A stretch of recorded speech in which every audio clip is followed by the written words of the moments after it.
Good morning, hockey fans. This is Stephen Heisler with HeisHockey.com, the Victorious Hockey Company. You are watching the Junior Hockey Morning Show. We are on the World Sports Broadcasting Network. That is WSBN.TV, Facebook, YouTube, X. Where else, Tommy? Is that it? WSB. Where? WSB. Oh, yeah. WSBN.TV as well.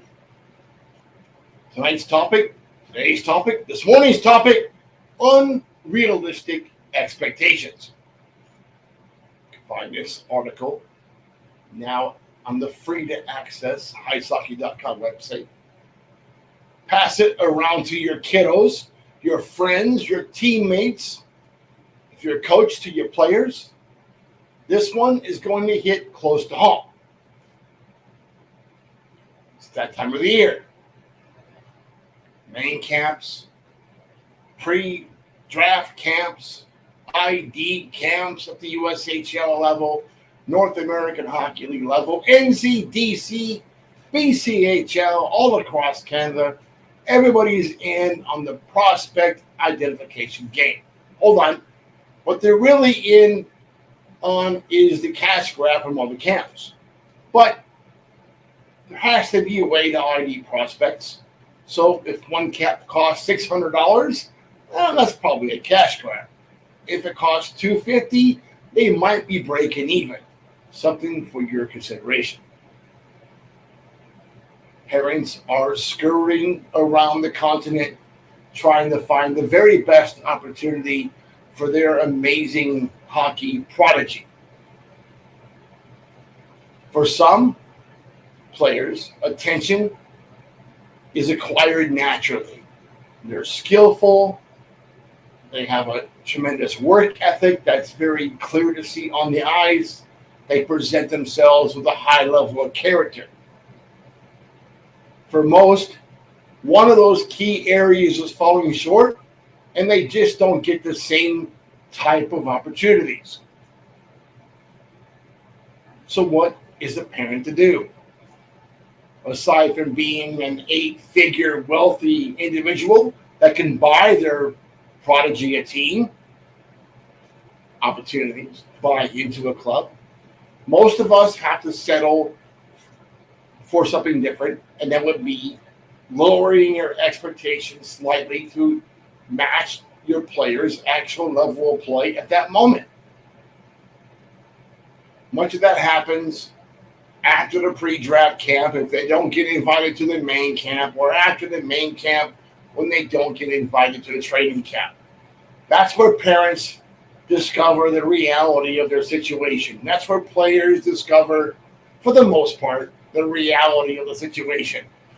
Way too often, this is the time when parents lash out at the team or lash out at the advisor, like what I dealt with yesterday. As a player advisory company, one of the most difficult jobs we have are managing expectations of parents and their players. Just what it is. When we present opportunities or plan for the offseason and our plan for next season, we generally do it in 3 tiers: an A plan, a B plan, and a C plan. Everybody focuses on the A plan. Hey, I got invited to a USHL camp. I must be a USHL player. And then what happens once they come out of that camp? Well, I was in a USHL camp. I'm too good to play in the North American Hockey League. Or worse, I was in a North American Hockey League camp, and I'm not going to pay to play hockey anywhere. That's ludicrous. Here's why. It's unfortunate because parents are very quick to make that decision, to make that choice that my kid's too good for pay to play. If he's going to be 18, they resort back to, well, I'll just go back to AAA for his last year of eligibility at AAA. What can go wrong? What goes wrong is he only has 2 years of junior eligibility after that. That's what happens. It's very hard for a 19-year-old rookie to break into one of these top 3 leagues, just the way it is. And then there's the money. I can't afford to spend $15,000 a year to play on one of these East Coast USPHL, EHL, or NA3HL teams. I'll just take my 18-year-old home and we'll play AAA. Now, this is from the exact same parent that spent $45,000 over the last a year for the last 3 years on a prep school team, or a prep hockey team, or an academy team. But all of a sudden, $15,000 is out of the question. Clearly, that math wasn't done on that decision. But, they're not doing pay to play. Then there is this one. Oh, I'm way better than that guy. I smoked that winger in Bantam. Why is he the North American Hockey League and not me? Easy answer to the question. He possesses something you don't as a player. Either it was your work ethic, your character, or he's just a much better hockey player than you are. That's a tough pill to swallow. So when one item, talent, is not the issue, it may be the other two, work ethic and character. Reality can be a nasty pill to swallow. God, we see that every single day. Some kids just cannot face the concept of maturation. Some kids show way too many emotions at these camps. Body language, your own personal presentation, how you walk into the building, how you present yourself in the room could have a very lasting impression on the teammates and on the team staff. Situation close to home, a player that we've been helping for a year.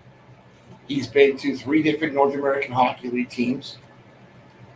He's been to a very high profile select prospect event. Didn't do very well at a camp. He was put on a bad team, and he just didn't fare well. It was not good at all. And it upset him. But now that problem's mine, because it's all my fault that the kid was there. It's all my fault that his parents have spent money on the camp.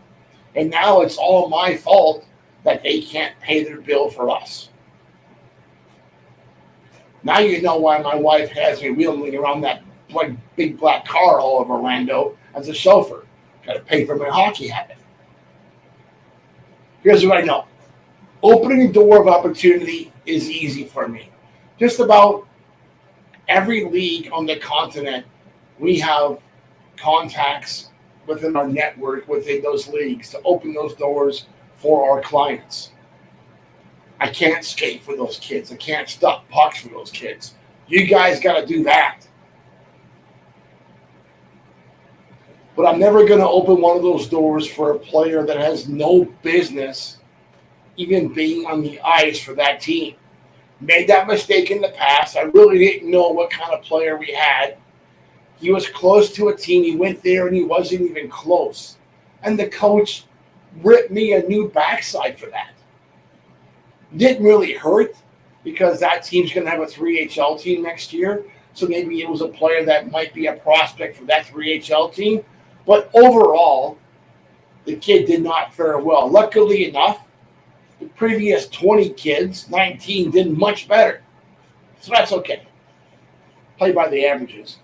But if I was to continue dropping turds into his punch bowl of hockey players at the NA level, he's not going to take my phone call anymore. And that's not good for the remainder of our clients. So if I don't suggest that a client go to an NA team, I'm not going to. Or go to a USHL camp, I'm not going to. I'm not going to have you waste your time or the coach's time or wasting an opportunity on someone that has no business being there. That's just the reality of the business. I want players that have a passion for the game. I want players that work hard when nobody's looking. I want players that have displayed exceptional character.